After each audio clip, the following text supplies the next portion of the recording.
Hello and welcome to the HIPPO Triathlon Channel. I'm Ollie, and today we have a very special guest with us who's going to be featuring a lot more because we're going to be following some events, missions and fundraising.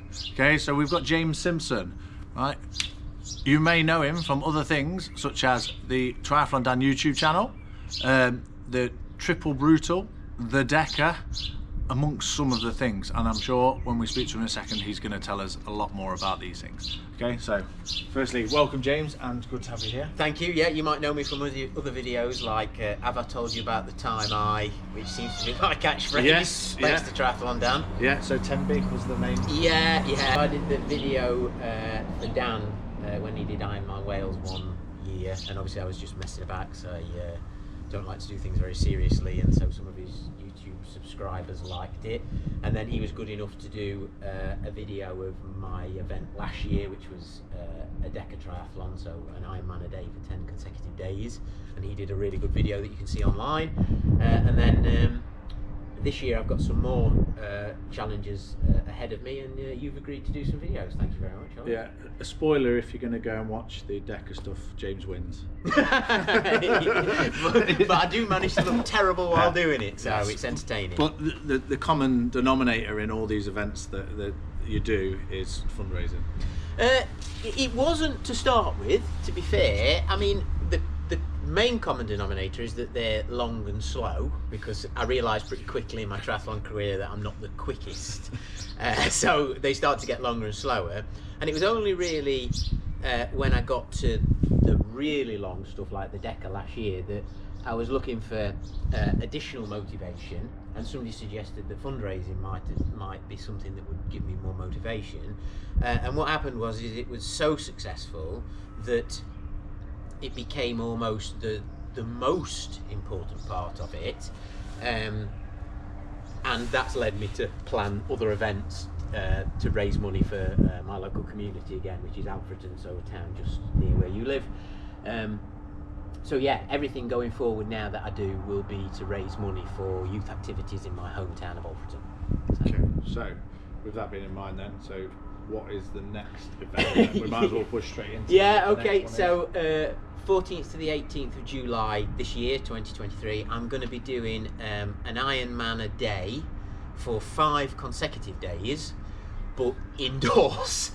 So I'm going to do it, for those of you that haven't seen the videos, I was assisted in my DACA challenge by some scientists from Liverpool John Moores University. So Dr. Sam Shepherd, as she is now, Dr. Jen Barrett, and Harvey Fortis, a postgrad researcher and PhD student as well. They assisted me by, effectively, they will put a more sciencey spin on it, but they fed me mashed potato basically 24/7, and amongst a few other secret recipes as well that got me through that event. And they suggested that they had a fantastic time. One, because I'm an excellent company, but more importantly that they got lots of data. I'll second that. Yeah, thanks Ollie, checks in the post. But they were disappointed that, one, it wasn't a fully controlled environment because it was outdoors, and two, there was some data collection they couldn't do, like some of the more invasive methods of collecting data that they have. So they wondered whether I would do something perhaps a bit extreme indoors. And then I was having a really bad day on the bike one day, and very often to motivate myself I think about what could be worse, and I thought, well, it'd be much worse if I was doing this indoors. And then that's where the event that we're going to do this year, which we've christened the Quin in the gym, came from, basically.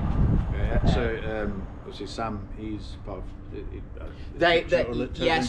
Sam is one of the directors of Total Endurance Nutrition, which is a company that assist triathletes and actually other athletes as well to make nutrition part of what delivers their peak performance, if you like. And I suppose I'd like to play a small role in helping them gather enough data that they might be able to one day use the information they collect from me to help somebody actually do well in a race that makes sense rather than something ridiculous. Yeah.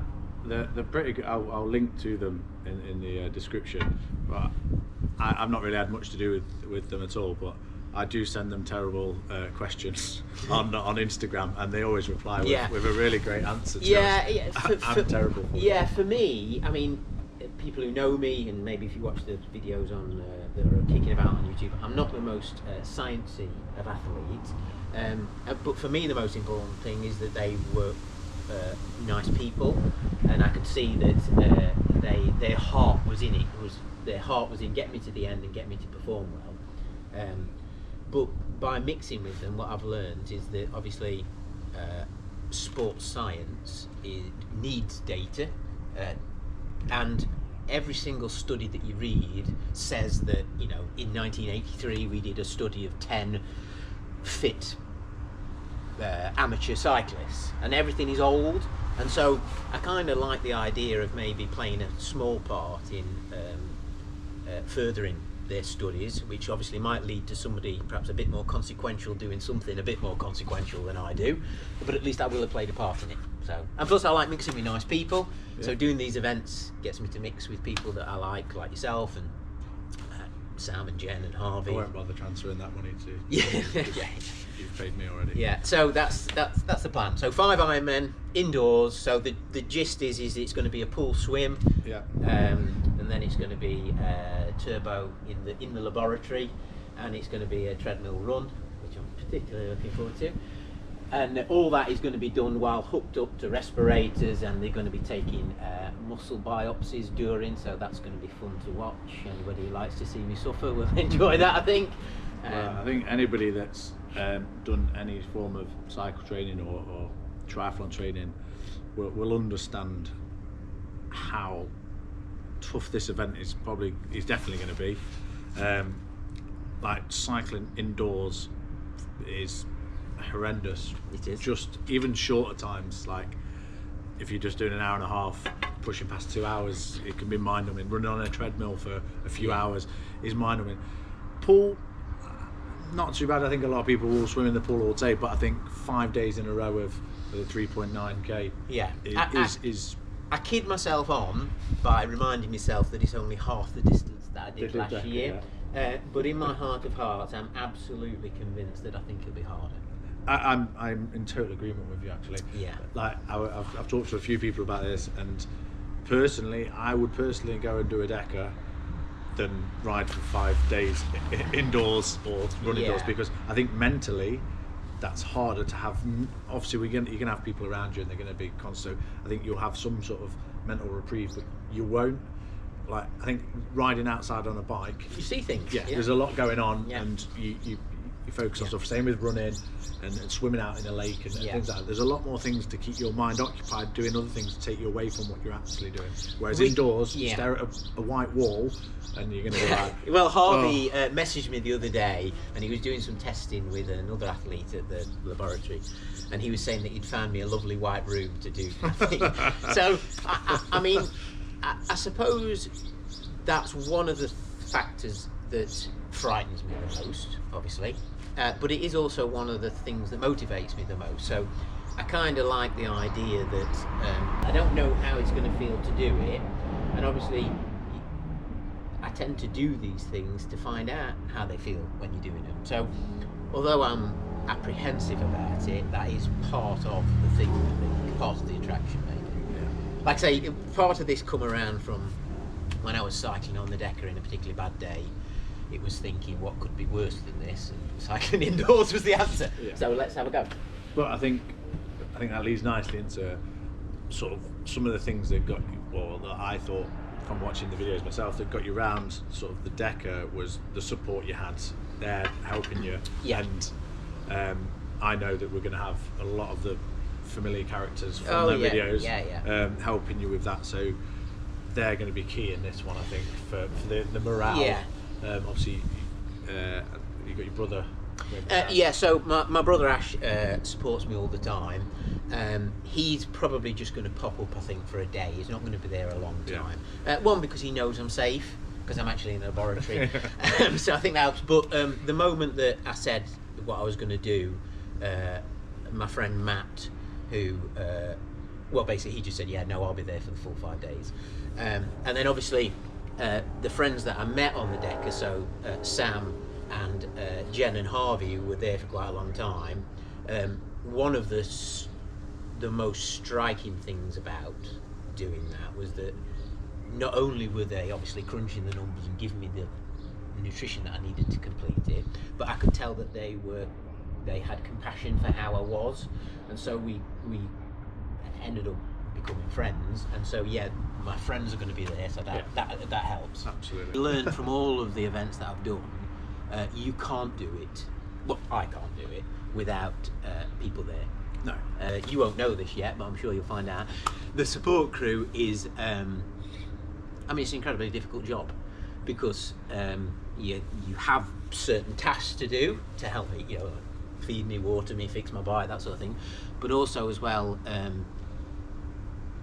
you have to mother me through it a little bit. Yeah, I've been told you're quite needy. I think that I'm particularly not needy, but just don't try to feed me cheesecake. That's fine. I'm good for cuddles. Yeah.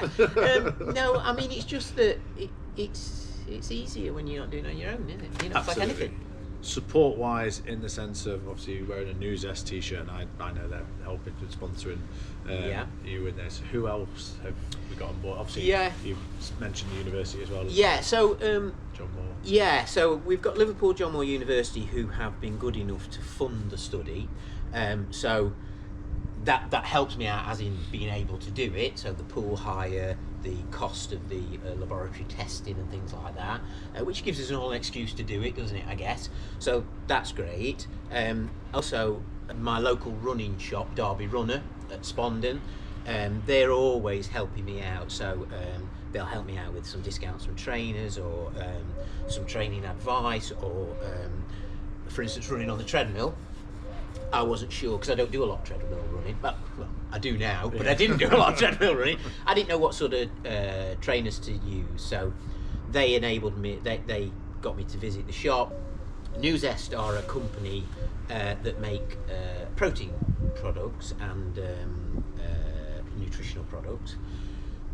Interesting story how I got together with Newsest was that a guy that I cycle with went on holiday and met a guy who happened to be the head honcho for Newsest in the UK, and he said, well, he's a really nice guy, you ought to ring him, I bet he'd help you out. So I like to introduce a protein shake, because I can have that first thing and then still exercise, but it's really expensive, protein is. Absolutely. And also I find that whey protein tends to, it doesn't upset my stomach, that's a bit strong, but it makes me feel bloated. Yeah. And Newsest, when I got in touch with Adrian, they said, well, let's send you some. He said, let me send you some and you try it, tell me what you think. So he sold me some and sent me some, and it's made out of pea protein.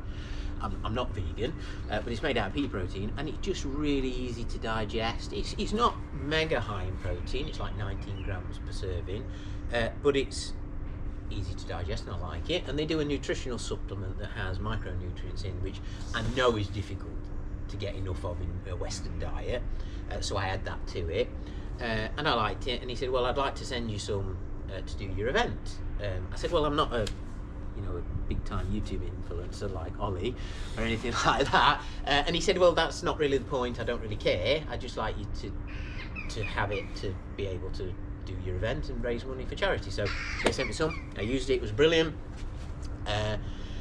And then I rang him and thanked him at the end and all that sort of thing. And then obviously I left it. And when I was going to do another challenge, I thought, well, I might just ring him and see if perhaps he might send me a tub of it again. And so I rang him and he said, no, of course I'll back you 100%, we'll send you whatever you need. I said, well, again, I'm the world's worst influencer. And he said, it doesn't matter, I like what you're doing. So basically I use it because I like the people. Yeah. I like the product. If it was any problem to me, obviously I wouldn't use it. But it's lovely, it's good. And they're just kind, aren't they? And then I've got a local company in Alfreton, LW Smart Repairs. That is a guy I went to school with. They do resprays on cars and for insurance jobs and things like that. So basically, after I'd done my DACA, I'd love a new bike, but I can't afford one. So I thought, I'll have an old bike resprayed. So I went to see LW Smart Repairs in Alfreton about respraying it. And I went to speak to Lee and he said, me and my wife watched all your videos when you did your DACA. We had a brilliant time watching it. Can't believe you did it. Didn't you raise a lot of money for Alfreton? Because I was lucky enough that I raised £14,500. He said, would you let us respray your bike as a thank you for what you've done for Alfreton? So obviously, with him being so nice about it, I thought I need to take advantage of that because that's what fundraisers do. Yeah. So I asked him about possibly sponsoring an event. So what he's doing is he's sponsoring headbands, because I thought I'd need headbands because I'm going to run on the treadmill, I'm going to be sweating a lot. Yeah. So he's sponsoring headbands, and then obviously he'll make a donation to the charity as well. So that's great. And then the Liverpool John Moores University thing that we've mentioned, that is about kind of building bridges. So obviously I'm raising money for Alfreton, which is an area of a certain degree of deprivation, if you like. There's not a lot of investment going there. Not a lot of kids from Alfreton go to university. So showing that a university is interested in people from Alfreton is important, I think. And that's what my Instagram account and YouTube videos and all of the talks that I do in school, because I work in school as well, will emphasise. It's the fact that when you come out of a place like Alfreton, you can do anything that you want, and so I'm going in perhaps a small way to showing the kids that I work with that you can do something even ridiculous like. And doing lots and lots of different events, I can show that the kids that I work with that you can have a bash at anything, and that people are interested in you, even big fancy universities. Absolutely. So that's part of it, I guess. Yeah. And hopefully more sponsors to come. Absolutely. And if there's anybody watching, not that I've got many at the minute, but I appreciate every follower I do have. But if you do know anybody, or if it's in your remit and you want to get involved and you want to then get in touch with me or James, you can find him on his Instagram at TBJ Try. TBJ Try. Triple Brutal James, which is a name that Triathlon Dan gave. Yeah, so it's Triple Brutal James. Yeah, you can look for him on there and DM him, slide into them DMs. He'll be awaiting with some lube, probably. I probably have to work out how to open the direct messaging first, but when I've done that, I'll get back to you. But yeah, so if there's anybody you know or you want to get involved, then get in touch. So over the next, now up until July, there'll be videos coming out of James's training, other chats much like this about progress of where we're at, and also where you can then sponsor the event as well and get involved. So lastly, thank you for coming and chatting to us here, and thank you all for watching, and hopefully it's been engaging and it gets you a little bit more stoked about what's about to come in this week. If nothing else, I can promise you it's going to be funny.